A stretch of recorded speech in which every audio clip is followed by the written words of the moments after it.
Walter is literally my favorite person. Okay. It's my POV. Got it. Why do you put Walter? Please just talk about this because no one can Walter's a speak nice to piece of furniture. And he looks like it too. Why am I here? Walter's like a vase, like just sitting here like, oh. Hello, everybody, and welcome back to Taste of Reality. My name is Queenie, for those who don't know me. Did you miss me? Did you miss me? I'm so sorry we couldn't do the watch party on Friday and the anticipated Saturday. My deepest apologies, even though I know some of y'all lit me up, even on my Instagram trial. But we're back with Ready to Love season 5, the reunion part 1. Before I get into it, please make sure to like this video, subscribe to the channel, hit that notification bell, and let's talk about the reunion. So Tanika Ray was the host for the reunion because Tommy done got the vid, y'all. He done got the vid. Did he actually get the vid? I don't know, because the next season is starting in like a week, 2 weeks. I'm just like, guys, like the body isn't even cold yet. We're still on the season, the current season. Listen, get your money on, get your money. But yeah, Tommy is out for the reunion because he has COVID, but Tanika Ray is the host. My thoughts on her as a host, I did like her energy. I felt like there is a different dynamic when Tommy is the one hosting because he was also in the experience himself. So he has a greater hold on some of the energies that were in the room during certain conversations. But I did like her. I felt like the prompting could have been a little better, but that's okay. Off the bat, you have the one side that is so stone-faced and the other side that's all smiles, especially Libba. She's so adorable. You can't help but love her. So first, they highlighted the newcomers starting in the middle of the process, and Sean's arrival was basically like super high to like a quick plummet, you know? And they focused on his struggle on finding like a wife, that he was so, so eager to find a woman to impregnate and all this stuff. And I kind of feel like they did set him up on the show. He has even said that too in an interview that I saw him on another YouTuber's channel.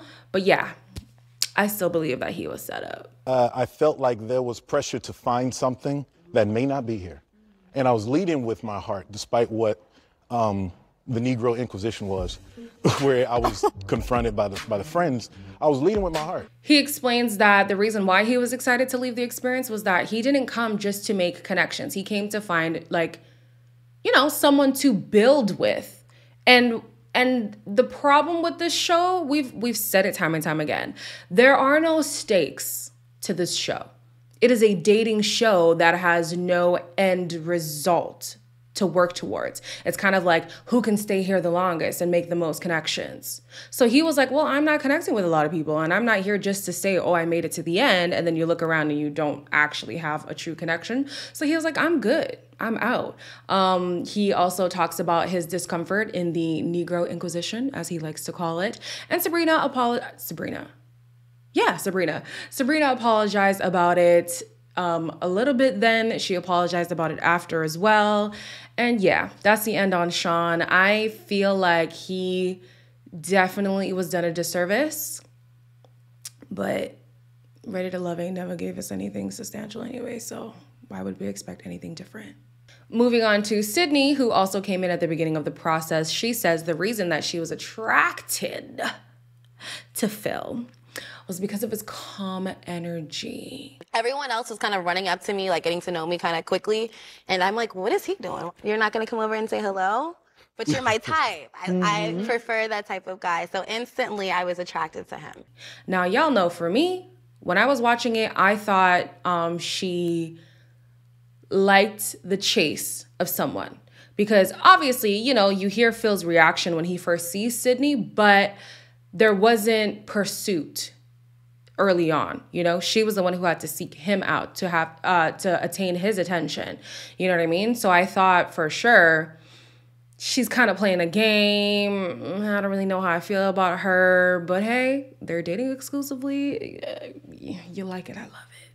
So they both obviously had their minds split. She was between Phil and Frank, and Phil was between Sydney and Shiloh was MIA at the reunion. I don't know why. I don't have the tea on why. If anybody out there knows, let me know. I heard whispers about her being asked not to be there. I could also understand if it's a situation of protecting your peace, not being there because of the altercation that happened at the end of the season. So yeah, I was kind of sad not to see her there because I would have loved to hear them flesh out the situation at the bar. But hey, it is what it is. So when they're talking about Camille, I was about to make a joke about how she has multiple personality disorder. And this girl goes and makes a joke herself. I'm able to name them. Olivia is the emotional one, and Shay Shay is the firecracker. Olivia and Shay Shay are very real, and if they make an appearance, I definitely have to explain why they made their appearance. So I've been to therapy. They are no longer in existence. They don't live with you anymore? No, pray them away. No more facial expressions? Oh no, that's it's always gonna be there. To me, I get trying to make light of the situation because she's been fighting for her life on social media, but it's not a joke. Being unhinged is not funny. It's not attractive. It's not enticing. So why she doesn't see it as a problem is beyond me. But anyways, she and Cornelius claim they were taking the slow approach. They claim that they were taking the slow approach and editing was pushing the possessive narrative on Camille. Child, editing can only do so much, okay? Aisha wasn't gonna let the editing comment slide. She was not. She was like, no, don't even start. And she is it's only so much editing can do. She's so aggressive. She's very aggressive with the females as well. It's only so much editing can do. That does not stop who you truly are. You are aggressive. Classy. Too aggressive. Keep it classy. There's a situation later on that we're going to touch on too where she's really trying to say, it was editing, it was editing, it was editing. You cannot edit words that came out of your mouth. They could probably edit the sequence in which the words came out, as in like maybe you were reacting to something else and then they cut to you so it sounds like you made that reaction. But the people in the room are testifying to your behavior. There's editing and then there's actual recounting of a situation. And the two are currently in correlation. The people are here saying you were possessive and aggressive, and the people who were in the experience are also saying you were possessive and aggressive. Yeah, sorry, girl, your argument doesn't stand. So they had a scene where they cut to the backstage people, and it's the moment where she's calling Cornelius a country bumpkin at the pool. Oh, the reactions had me in tears. These girls will come up to you being flirtatious and be like, in your face, and you just, oh, country bumpkin ass, like, you're like, mad disrespectful. I don't know if it's Stockholm syndrome. I don't know if it's being desperate. I don't know if they knew each other before the show. But I'm looking at Cornelius like, baby, blink twice. Are you okay? Do you need help? He apparently is saying that as soon as he saw her in the beginning, he was very thankful to God that she was here. Don't get me wrong, beautiful, stunning woman, educated. You know, from first glance, of course, anybody would be thankful. But after experiencing her, I would be concerned. He says as soon as she walked in the door, he was adamant on pursuing her. Okay. Courtney is asked about her connection with Cornelius, and it brings up Camille's behavior again. And Camille is so headstrong about denying her own behavior. There's video footage of you being rude and disrespectful time and time again.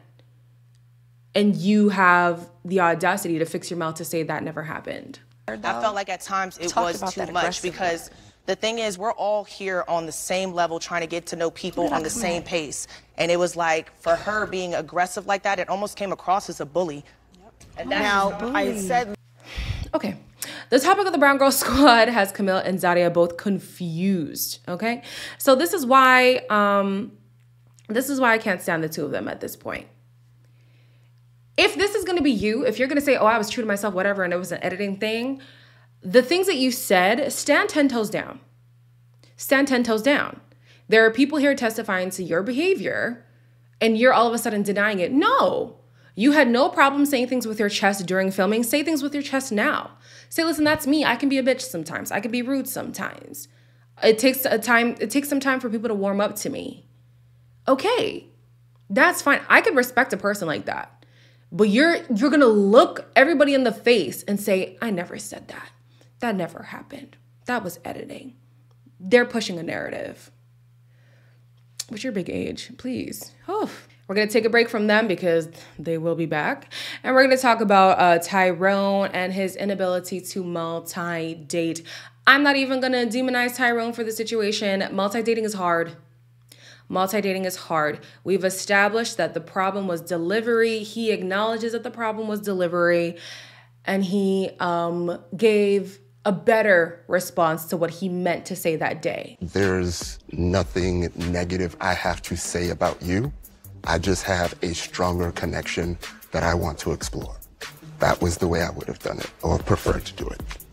That was beautiful. I appreciate that. Tyrone knows you. That was beautiful. That was. Ultimately, Carrie has forgiven Tyrone even before this this new phrasing of what he meant to say, but they are in a good place. Again, multi-dating is hard. It's hard. A lot of people cannot juggle more than one connection, more than two connections. So being that he has the PTSD, being that he has social anxiety and immersing himself into a situation where it's a lot of overstimulation, I can understand being overwhelmed, you know? Somebody else who was a little overwhelmed with the process was Frank. And I don't even want to fully put the blame on Frank and Moomin not being together because some blame has to go to Moomin. I'm going to get into that, but to explain the situation with Frank and Moomin, after they chose each other, there was nothing. Frank completely went MIA. He claimed that he needed to decompress from the situation, and that his relationship with Moomin was progressing too fast. We were too close too soon. Me and you were really trying to find a lot of connections, whether it be life expectations, you know, what your future looked like, what my future looked like, what kids look like. To me, it just didn't all add up. And I'm sorry that it's coming out this way, but I actually don't mind it coming out. What I don't care for is you saying things like it was moving too fast or that it was becoming too much, because it was nothing. BS. I think it's BS. I think Frank was always not going to be compatible with Moomin. The fact that we always talk about Moomin's values, Moomin's expectations of what she wants from a relationship, and the fact that none of the suitors she chose aligned with what she's saying she needed and wanted. Walter, Corey, Frank were never going to be your guy. So to now be confused why it didn't work out in the end, baby, we're looking at you confused why you genuinely thought it was going to work. It sucks that Frank did, you know, hit her with the okie doke, but you didn't see it coming? You didn't see it coming? Girl. I trusted that everything every other woman on the show thought about you may not be true. Several of the women said, you're not ready. I said, I will believe what you told me. And all we have in this life is our word. And you have not kept your word. And I think that's what hurts. You gotta be careful with people. You keep talking about the fact that you've been hurt before. You're not the only person that's been hurt. I'm not saying otherwise. At the end of the day, communication is key. And a lot of people love to say that, but they don't know how to properly communicate with people. And so I think for him, he thought, oh, it'll be better if I just pull back and not say all the things that I'm going through instead of just coming to her and expressing that. In a lot of cases, I'm speaking to cis heterosexual men.